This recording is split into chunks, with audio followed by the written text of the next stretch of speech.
Pitie z plastovej fľaše v horúčavách nie je bezpečné. Vystavenie teplu a ultrafialovému žiareniu, napríklad v aute vyhrievanom slnkom, rozkladá vonkajšie vrstvy plastu. Z plastu sa uvoľňujú chemické látky bisfenol A a bisfenol S. Obe znečisťujú vodu, ktorú pijete z fľaš, a vytvárajú akýsi toxický koktejl. Doktorka Cheryl Watson uskutočnila rozsiahly výskum bisfenolu A a bisfenolu S. Keď užijete aj malé množstvo týchto látok, vaše telo si ich zamení za hormón estrogen. Môžu zmeniť spôsob, akým funguje váš endokrinný systém a zhoršiť chronické ochorenia, ako je cukrovka, astma alebo rakovina.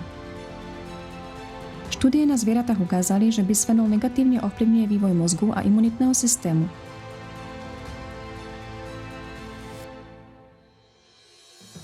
Tieto zmeny sa môžu preniesť aj na ďalšie generácie.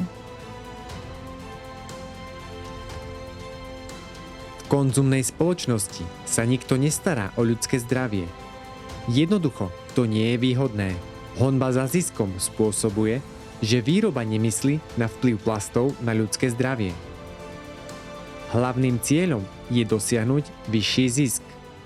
A iba v tvorivej spoločnosti, kde je najvyššou hodnotou život každého človeka, sú akékoľvek výrobky vyrobené z absolútne bezpečného materiálu a spoľahlivé informácie o kvalite tovaru sú verejne dostupné. Preto je výroba nebezpečných výrobkov nemožná. A každý výrobca má záujem vyrábať len kvalitný a bezpečný tovar.